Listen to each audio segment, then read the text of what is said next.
This is the audio recording of Searching the New World, a prose poem by Benbo Smith, read by Gregory Diehl.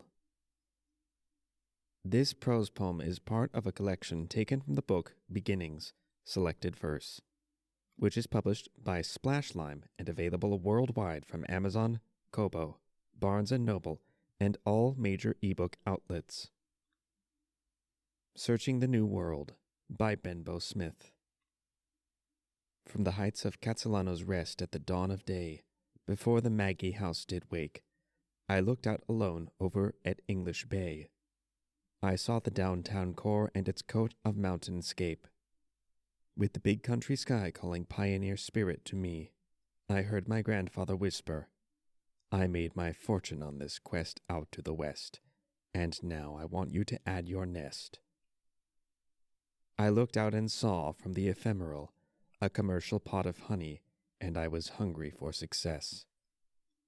I said goodbye to the Maggies, who had put me up at my mum's bequest. Into the city that day I found work and a new place to rest. I wondered what Canada could make of me. In a few months I would see. By day I worked and at night I read, but I wanted to get out and discover what I could see. Would this land accept me in my Deuteronomy? Then one night, whilst flicking pages, I saw before me a picture of a spirit bear. I wondered if it was named by the first peoples whose land I now farmed for me. I grew curious and decided to search for the bear, as if it were a part of me. With friends I traveled along the Sunshine Coast, settling on an island in the passage. I idled by day and I swam from the beach, out far and beyond the reach. Once I saw an orcapod arise, to my surprise. One eve we feasted on mushrooms and Oscar's greens, and to my delight that night, as the float plane came, I did see a way for me. I crossed the passage to Lund, and continued my quest. I caught a fishing boat to the north, and landed at Prince Rupert. An appropriate name for a bear hunt, I thought. By a carving shed, I met a Timshian, who regaled with tales of a time in Hartley Bay, where he went fishing for salmon on Gribble Island, only to be chastised by my MacGuffin away. For months I worked to the bone in a local inn, on night shifts, and slept while tourists' whales were watched. Then, after recuperating my funds, I did charter an encounter with a boat to Hartley Bay. There I found a dugout canoe and did pedal too. I arrived on Gribble late in the day. I had to be quick to make my stay. I portaged my cannon along a salmon run, and arose 100 feet, to an inland lake where I laid anchor middlemost, and slept with my keep. Twice more I portaged and slept in my waterside hotel. On the third morning, supplies running low, I climbed the peak so I might seek a view to hunt without a punt. There from the eagle's nest I did see an island within a new lake shining back at me, and on that island are 3 dark shapes, moving slowly on the shore. Was it to be my bear and me? I climbed the ridge and a great tree, for there might be bear hunting me. I watched for ages and fell asleep in the heat of the day.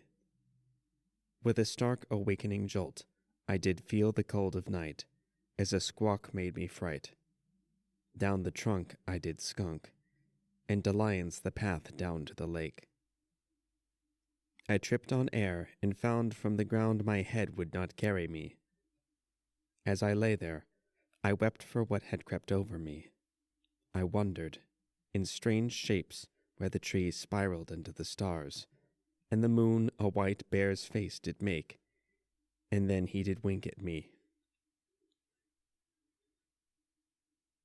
I stumbled into the water with my canoe, and back between the mountain views I did slumber upon the day.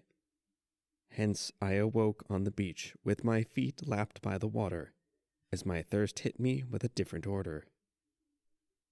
I was on Savari Island, and had never left. This filled me with bereft, for it was not to be. I did not see the spirit bear that rested in me. I think of my bear like the hunting of the snark, and all around me it was still dark. We hitched our way back to Vancouver. A year had passed to the day, and I must depart as my visa was away. I reached the airport island, and the girl at the desk said, "Welcome, sir, homeward bound," and that is what got to me. These changes in my attitude, with this differing longitude, reminded me of a time in Key West, with the parrot heads who knew best. Now coming into ground over brown fields, where there had been England's green and pleasant land. In the memories of an excited youth, all I could think about was the recount by Nairn of London's grey architecture and bowler hats. I can see him now, leaning out of the number 9 bus without any fuss. The subway to the city exposed my alien culture, for it had been the tube when I left. Now opening out onto Piccadilly, the sidewalks' knee pavements were covered with continental cafes that had arrived in my absence. What was this nuance, this air of grace? Could I slip back between the streets of London? I hummed to Ralph McTell as I walked listening to the city talk. I realized that the quest out west had not been for that pot of honey, but for the bear within me, which I still did not see.